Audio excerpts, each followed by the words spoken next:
사랑하는 성도 여러분, 제가 질문 한 가지 한번 해보겠습니다. 여러분, 지금까지 살아오면서 내가 생각해도 이건 정말 잘 선택하고 잘 결정했다 라고 생각하는 것이 무엇이 있습니까? 이건 정말 결정 잘했어, 혹은 내가 참 선택을 잘했어 라고 생각할 만한, 또 남들에게 자랑할 만한 그 무엇이 무엇인가라고 하는 것입니다. 아마 각자의 마음속에 여러 가지 생각이 떠오를 거예요. 어떤 사람들은 사랑하는 배우자를 선택한 것, 또 어떤 사람은 부산으로 이사 온 것, 어떤 사람은 교회를 가야교를 선택한 것, 어떤 사람은 친구를 잘 결정하고 잘 선택해서 지금 함께 살아가면서 정말 많은 것을 나누고 있는 친구가 있음이 자기의 최고의 결정이라고 생각하는 사람도 있을 겁니다. 살아가면서 정말 선택을 잘해야 하고 결정을 잘해야 합니다. 또 결정한 것에 대해서는 마음의 기쁨과 즐거움이 넘쳐나야 하고요. TV를 자주 보는 것은 아닙니다. 그런데 TV를 가끔 보면 나는 자연인이다. 자주 봐요. 제가 자연으로 들어가고 싶어서 보는 것은 아닙니다. 또 즐겨보는 것에 건축탐구 집이라고 하는 프로그램이 있어요. 그게 정말 많은 사람들이 출연하고 많은 사람들이 자기의 이야기를 풀어놓았습니다. 참여한 사람 대부분 나중에 인터뷰를 할 때에 행복하냐고 물으면 거의 90%가 행복하다고 답을 해요. 인생 살아가면서 정말 잘 선택한 것이 무엇입니까? 라고 물으면 자연인들은 내가 자연에 들어온 것, 집을 지은 사람들은 내가 지은 것이 정말 잘한 것이라고 그렇게 대답을 해요. 그러면서 또 이렇게 말합니다. 내가 왜 진작 이것을 하지 않았는지, 말만 그렇게 하는 것이 아니라 그 사람들의 표정을 보면 충분히 행복하다는 것을 느낄 수가 있습니다. 잘 선택해야 합니다.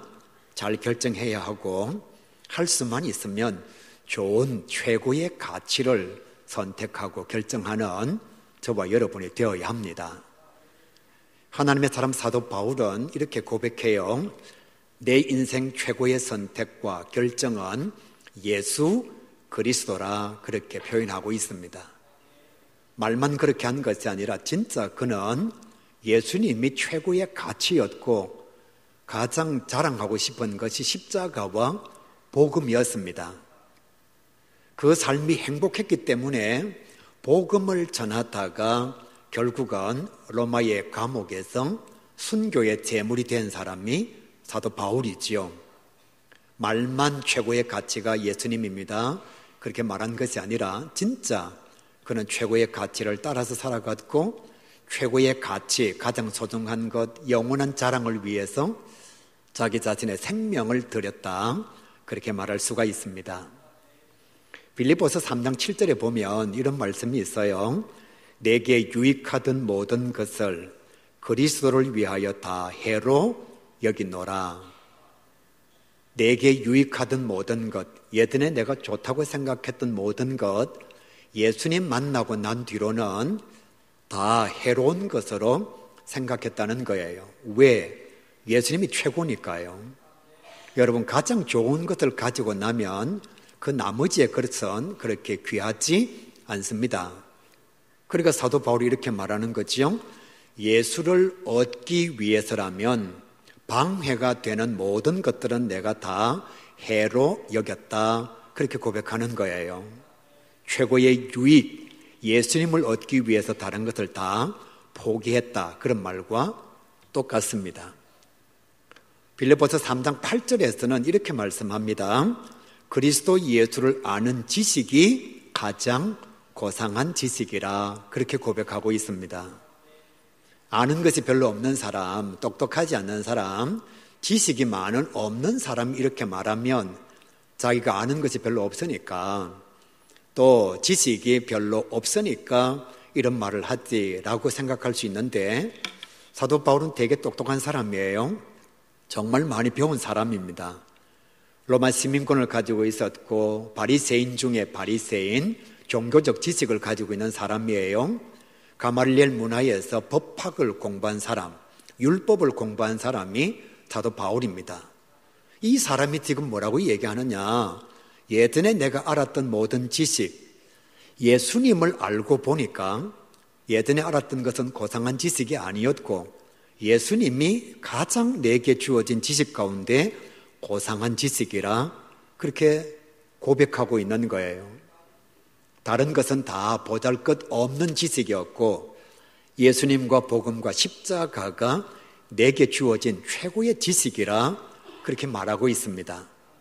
8절 하반절에는 내가 예수를 믿고 난 뒤로 모든 것을 잃어버렸노라. 그리고 그런 것들을 배설물로 여겼노라. 그렇게 말하고 있습니다. 예수님 만나고 난 뒤로 예수님 때문에 다른 것 다 잃어버려도 아깝지 않았다는 거예요. 우리 식으로 얘기하면 이런 거죠.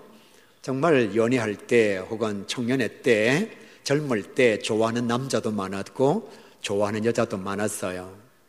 물론 좋아하는 여자도 없고 좋아하는 남자도 없는 사람도 있겠지요.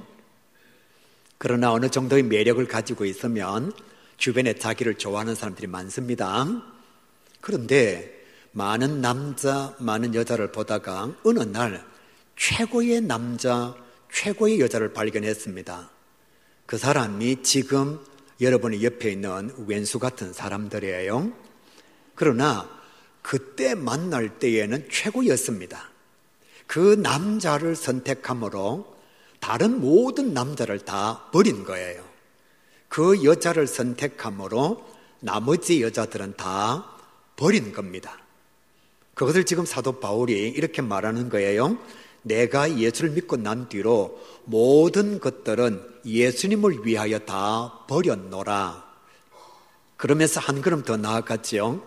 버린 것을 내가 결단코 아까워하지 않는다. 배설물처럼 여겼다. 지나가는 것, 없어지는 것, 사라지면 더 좋은 것, 내게 결코 유익하지 않는 배설물로 내가 여겼다. 그러니까 오직 예수님만 가치가 있는 것이고 예수님을 만나고 나니까 그 나머지는 진짜 가치가 있는 것이 아닌 거예요.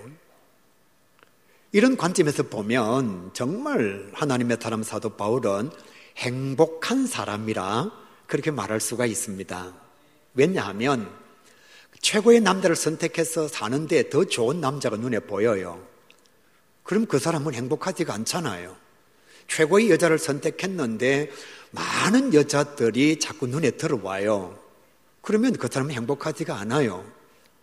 하나님의 사람 사도 바울은 예수님을 만났는데 최고의 가치라고 생각했습니다. 시간이 지났는데 진짜 이것이 최고의 가치인 거예요. 그래서 그 나머지 전부는 내 인생에 필요 없는 것으로, 쓸데없는 것으로, 보잘것없는 것으로 여겨서 배설물처럼 다 버렸다. 그렇게 말하고 있습니다. 그러니까 행복한 거지요. 최고의 가치를 얻었으니까요.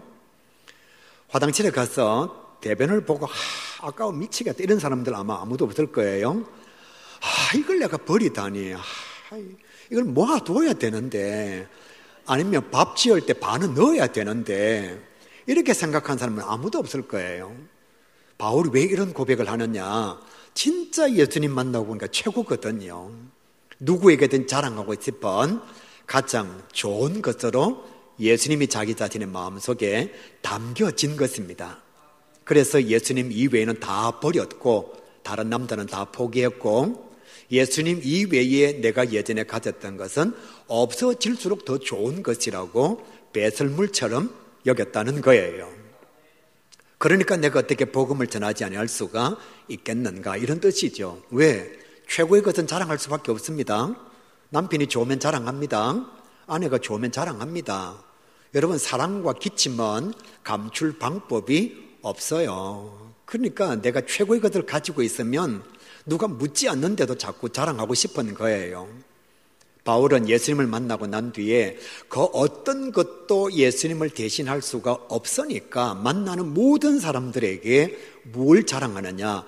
최고의 가치, 가장 잘 선택한 삶의 결정체, 예수님을 자랑할 수밖에 없는 거예요. 여러분도 은연중에 자랑할 때가 있으면 좋은 것 자랑합니다. 나는 성격이 더러워. 진짜 나는 인간성이 너무너무 부족해. 나는 인격에 장애가 있는 사람이야. 이걸 막 자랑하는 사람은 없을 거예요. 좋은 것을 자랑합니다. 바울이 예수님이 너무 좋은 거예요. 예전에 좋아했던 것은 예수님 만나고 보니까 아무것도 아니에요. 그러니까 그거 고백하지요. 나는 그리스도 이외에는 자랑할 것이 없노라. 그렇게 고백했습니다. 고린도전서 15장 10절에 이런 말씀이 있습니다. 내가 모든 사도보다 더 많이 수고하였으나 이것은 내가 한 것이 아니요 나의 나된 것은 오직 하나님의 은혜로라. 할렐루야. 뭐라고 고백하느냐? 이 모든 것이 다 하나님의 은혜라고 고백하고 있습니다. 나의 나된 모든 것, 쉽게 설명드릴게요. 지금 내가 살아있는 것 하나님이 살려주신 겁니다. 지금 내가 예수를 믿는 것 하나님께서 선택해 주신 것입니다. 내가 가야교회를 섬기는 것 하나님께서 나에게 가야교회를 주신 것입니다. 내게 생명이 있는 것 하나님께서 허락해 주신 것입니다. 내가 가정을 이루고 있는 것 내가 한 것이 아니라 이 모든 것이 다 하나님의 은혜입니다. 그렇게 고백하고 있는 거예요. 그러니까 자랑하지 않을 수가 없고 감사하지 않을 수가 없는 거지요. 용서하시고 들어주시기 바랍니다. 내가 공부 잘하는 것도 내 실력이고 부자가 된 것도 내가 잘해서 수고해서 열심히 땀 흘려서 그런 것이고 교회가 부흥되는 것도 내가 실력이 있어서 그런 것이고 찬양을 잘하는 것도 원래 내가 노래를 잘해서 그런 것이고 그러면 감사할 게 없어요. 그러면 하나님을 자랑할 이유가 없는 거예요. 사도 바울이 왜 하나님을 자랑하느냐? 나의 나된 지금 내 삶의 모든 것이 다 하나님의 은혜라고 고백하니까 만나는 사람마다에게 하나님이 주셔서 하나님이 축복하신 거야. 하나님 우리 가정을 복을 주신 거야. 하나님께서 나로 하여금 건강의 은총을 주신 거야. 이렇게 자랑할 수밖에 없는 거지요. 그래서 오늘 성경 말씀 16절에 그가 이렇게 말합니다. 내가 복음을 전할지라도 자랑할 것이 없으면 마땅히 해야 할 일입니다. 이건 마땅한 거다. 나는 하나님 앞에 은혜를 많이 받은 사람이기 때문에 이 은혜를 전하지 아니할 수가 없다. 여러분, 우리가 삶의 자리에서 누군가가 어떤 사람의 도움을 많이 받은 줄 아는데 그 사람이 한 번도 자기 자신에게 도움을 준 사람을 자랑하지를 않습니다. 그 사람을 드러내지를 않아요. 그럼 우리는 자랑하지 않는 그 사람을 별로 좋아하지 않습니다. 은혜를 엄청나게 많이 입었으면서도 어떻게 은혜 입은 것에 대해서 자랑하지 않을 수가 있나요? 그러니까 사도 바울이 뭐라고 얘기하느냐? 나는 복음을 자랑하는 것이 마땅하다. 왜? 하나님께 받은 은혜가 많으니까. 은혜 받은 많은 삶의 자리를 가지고 있는 사람은 그 은혜를 주신 하나님을 자랑할 수밖에 없는 거지요. 여러분이 왜 하나님을 자랑할 수 없느냐? 하나님께서 주신 은혜에 대한 깨달음이 없는 것이고 하나님께로부터 받은 은혜가 스스로 많지 않다고 생각하기 때문에 하나님을 자랑하지 않는 거예요. 사도 바울은 이렇게 고백합니다. 나는 사랑과 복음에 빚진 자라. 빚은 갚아야 된다. 빚 안 갚으면 좋은 사람이 될 수가 없어. 그러니까 내가 지금 전도하는 것은 복음의 빚을 갚는 것이야. 아니 내가 빚 갚으면서 자랑할 게 뭐가 있느냐고. 여러분, 내가 누군가에게 빚을 1,000,000원을 졌습니다. 그 막 빚 갚고 나니 와 내가 아무한테 빚 갚았다고 막 그렇게 자랑하는 사람 있나요? 그런 사람 좀 모자라는 사람이잖아요. 빚을 갚는 것은 당연한 겁니다. 오히려 잘못된 사람이 누구냐? 빚을 지고 있으면서 부채 청산하지 않는 사람이 잘못된 사람이지요. 그러니까 사도 바울은 하나님의 말씀 전하는 것을 결코 자랑할 수가 없다. 왜? 은혜에 보답하는 것이고 내가 복음을 전하면서도 나 자신을 자랑하지 않는 것은 나는 원래 복음의 빚을 진 사람이기 때문에 이 빚을 갚는 것은 당연한 것이지 은혜 보답한 것을 막 자랑하고 부채 청산한 것을 막 자랑하면 그건 정상적인 사람이 아니고 모자라는 사람이기 때문에 나는 복음을 전하면서도 단 한 번도 나 자신을 자랑한 적이 없노라. 그렇게 고백하고 있는 거예요. 하반절에 16절 하반절 이렇게 말씀합니다. 내가 만일 복음을 전하지 아니하면 내게 화가 있을 것이라. 이렇게 내가 은혜를 받았는데 내게 빚이 있는데 은혜에 보답하지 않고 빚을 갚지 않으면 내게 화가 있는 것이 당연한 것이 아니냐. 맞죠? 빚 안 갚으면 감옥 갑니다. 빚 안 갚으면 차압 들어와요. 은혜에 대해서 보답하지 않으면 사람들이 사람으로 여겨주지 않습니다. 사도 바울이 너무나 당연한 것을 지금 말하고 있는 거예요. 내가 복음을 전할지라도 자랑할 것이 없다. 왜? 당연히 해야 될 일이니까. 그런데 내가 만약에 반대로 생각해서 복음을 전하지 않으면 내게 화가 있을 것이다. 왜냐하면 나는 은혜를 저버린 배신자이기 때문에 그렇다.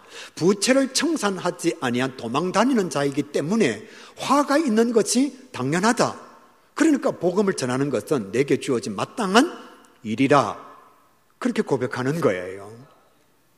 한 걸음 더 나아가서 사도행전 20장 24절에는 더 대단한 말씀을 자기의 믿음을 통해서 고백하고 있습니다.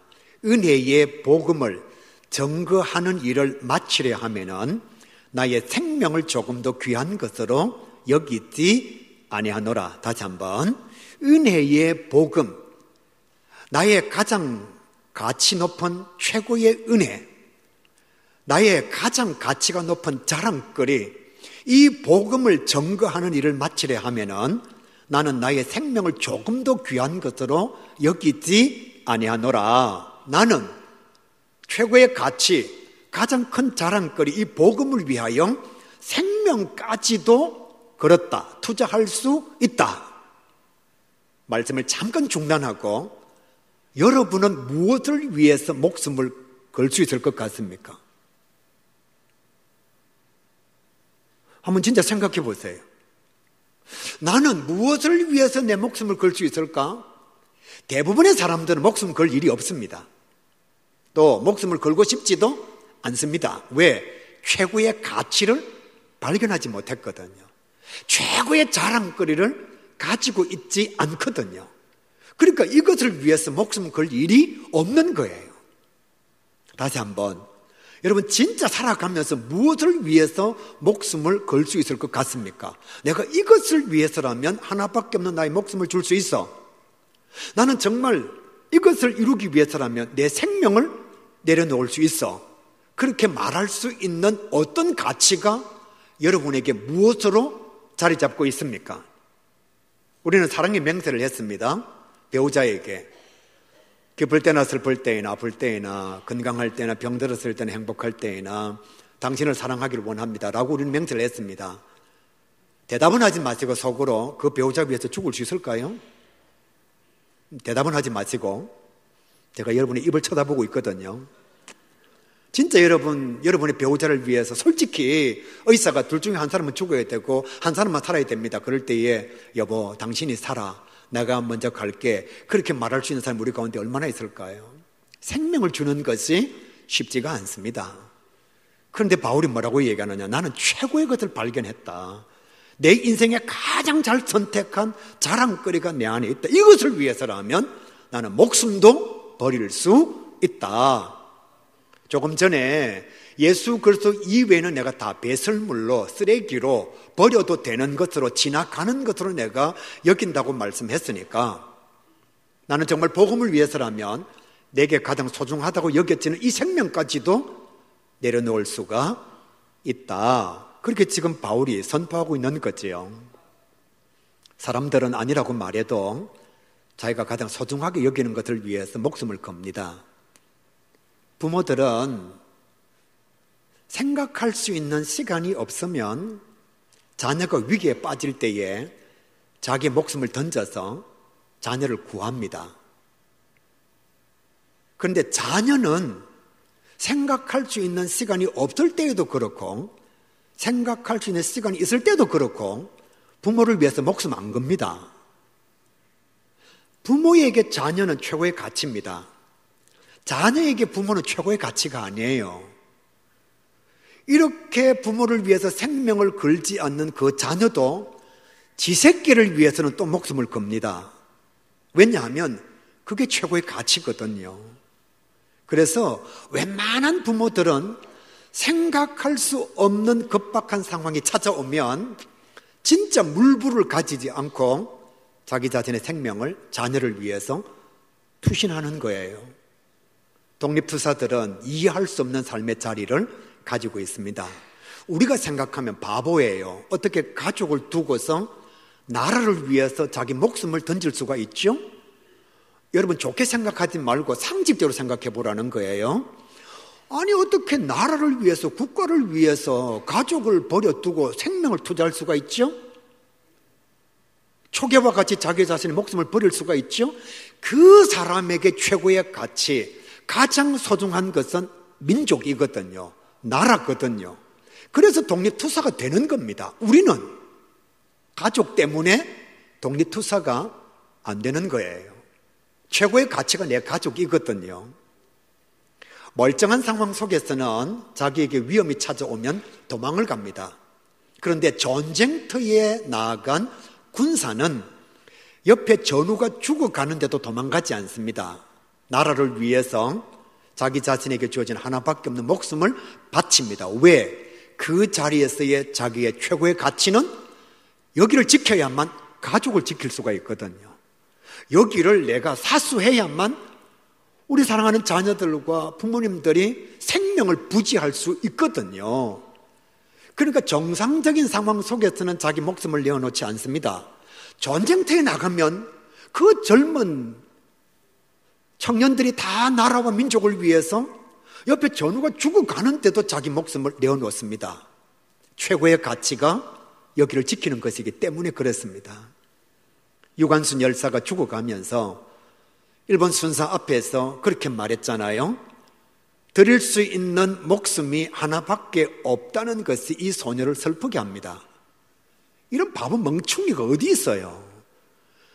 나라 때문에 지금 죽어가고 있는데 자기가 특별히 잘못한 것도 없이 식민지 가운데 있는 나라를 독립시키기 위해서 독립투쟁한 것밖에 없는데 그런 일본 순사 앞에서 자기가 죽어가면서 뭐라고 얘기하느냐?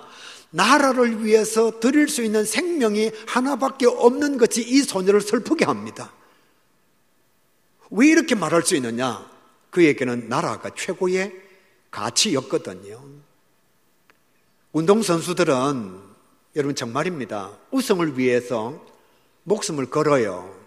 이번 올림픽 때도 죽은 사람들이 있잖아요. 천인 3종 경기하다가 여러분 숨이 이만큼 차오르면 포기해야죠. 정상적인 사람이라면 포기하는 게 정상이잖아요. 그런데 막 숨이 여기까지 올라오는데 42.195를 달려서 막 죽을 것만 같은데 또 뛰어갑니다. 그러다가 죽어요. 왜 그렇게 뛰어가느냐? 우승이 최고의 가치거든요. 이번에 센강이 얼마나 더러웠습니까? 그래서 거기에 수영한 사람들 10분의 1이 위험이 걸리고 위경련이 일어나고 구토를 하고 막 그랬잖아요. 여러분 같으면 그 센강에 수영할까요? 안 합니다. 왜? 우리는 우승이 중요하지 않아요. 그 똥물에 우리는 수영 안 해요. 왜? 우리는 우승이 중요하지 않아요. 내 속이 중요한 것이지. 그런데 운동선수들은 아니에요. 우승이 중요한 거예요. 그러니까 그 센강 똥물에 뛰어드는 거죠. 수영하고 나오고 난 뒤에 구토를 하고 집으로 돌아갔는데 위험이 막 일어나고 병들고 10%가 그랬다는 것 아닙니까? 그러면 보통 사람들은 무엇에 목숨을 걸까요? 아니라고 말하지만 돈, 출세, 성공입니다. 대부분 다 뭐 하다가 죽느냐? 돈 벌다가 죽습니다. 성공을 향해서 나아가다가 죽습니다. 출세를 위해서 정진하다가 결국은 죽는 거예요. 참 가슴 아픈 일이지만 절대로 제가 그분을 비하하는 것은 아닙니다. 우리나라에서 배달의 민족, 그 배달하는 사람 중에 최고로 한 달에 돈을 많이 번 배달하는 사람이 약 1,200만 원을 벌었습니다. 그래서 TV에도 나왔어요. 그런데 이 사람이 돈을 버는 재미, 가족들을 보호할 수 있고 가족들에게 자기가 줄 수 있는 정말 소중한 물질을 줄 수 있는 그것에 너무 감사하다가 보니까 돈을 더 많이 벌기를 원해서 배달하다가 결국은 신호 위반한 버스 기사에 의해서 이 세상을 떠났습니다. 젊은 나이에 세상 떠났습니다. 물론 가족을 위한 거지요. 그러나 그 안으로 들어가 보면 결국은 돈 벌다가 세상을 떠난 것입니다.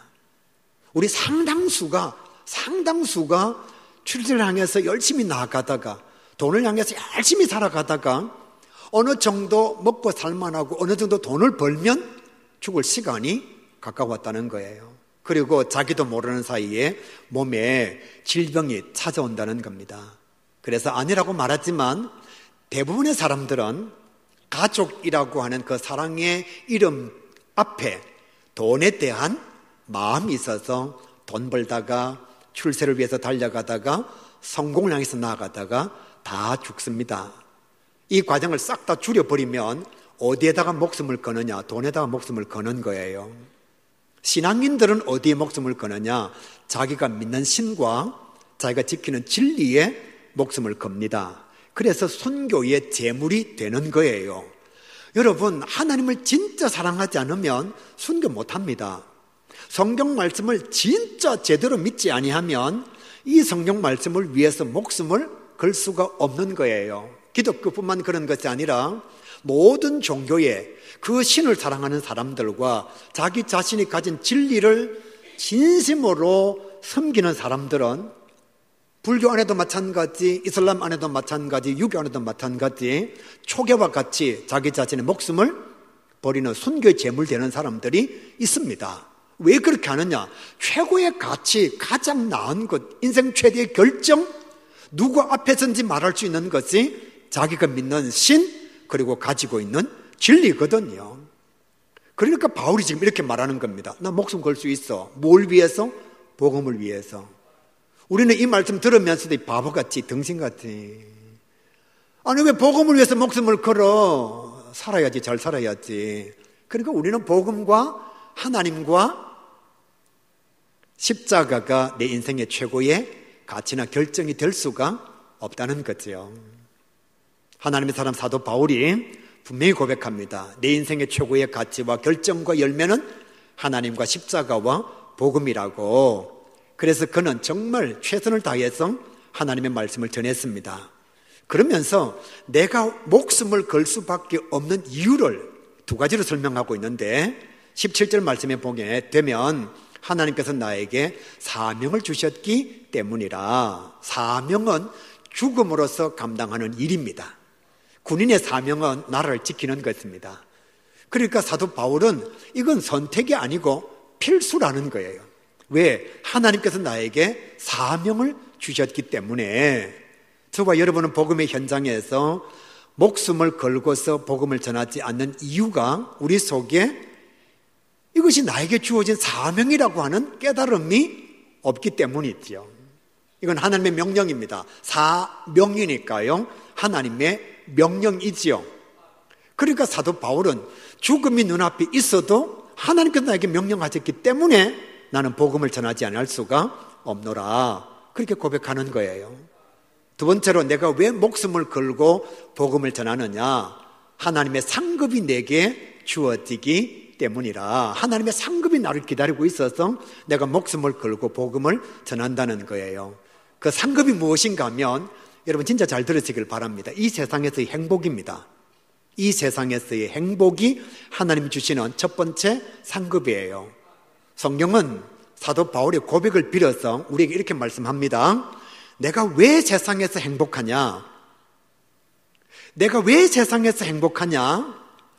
이토록 위대하고 이토록 대단한 하나님의 말씀을 내가 공짜로 받아서 내가 사랑하는 모든 사람들에게 값 없이 공짜로 줄 수 있으니 이것보다 더 감사한 것이 어디에 있느냐? 다시 한번요. 이토록 위대하고 이토록 대단한 내가 공짜로 받은 하나님의 은혜의 복음을 많은 사람들에게, 내가 정말 사랑하는 자들에게 공짜로 이것을 줄 수 있으니 얼마나 감사하냐? 만약에 내가 돈으로 복음을 산다면 나는 몇 사람밖에 못 준다. 또 복음을 돈으로 산다면 나는 줄 수가 없어. 이렇게 최고로 소중한 것을 내가 공짜로 줄 수 있으니 얼마나 감사하냐. 내 마음대로 주고 싶은 사람한테 다 줄 수 있으니 이게 얼마나 나에게 큰 행복의 조건이냐. 그렇게 말하고 있는 거예요. 목사님 좀 쉽게 설명해 주세요. 여러분, 다이아몬드가 있습니다. 우리는 꼭 보석으로 가야 이해가 잘 되죠. 그죠? 이게 공짜로 나한테 부산만큼 주어졌습니다.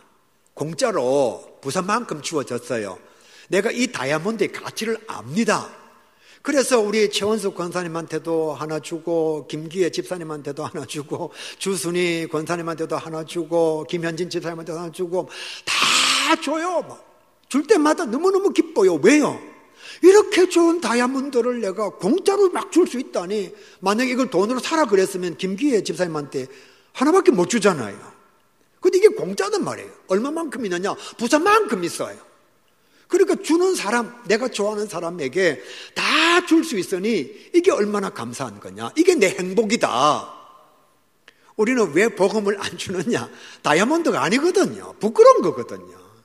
이 복음이 창피한 거거든요. 그러니까 주면서도 행복하지가 않은 거예요. 목사님, 나는 이 가치를 아는데 저 사람은 이 가치를 모르잖아요. 그러니까 나는 주고 싶은데 받는 사람이 짜증내니까 내가 부끄러워할 수밖에 없잖아요. 또 제가 설명을 해드릴게요. 그러면서 여러분, 사랑하는 손주 2살짜리한테는 걔가 땅을 압니까? 돈을 압니까? 그런데 왜 유산 물려주면서 막 좋아하죠? 그 아이는 그 가치를 모르는데요.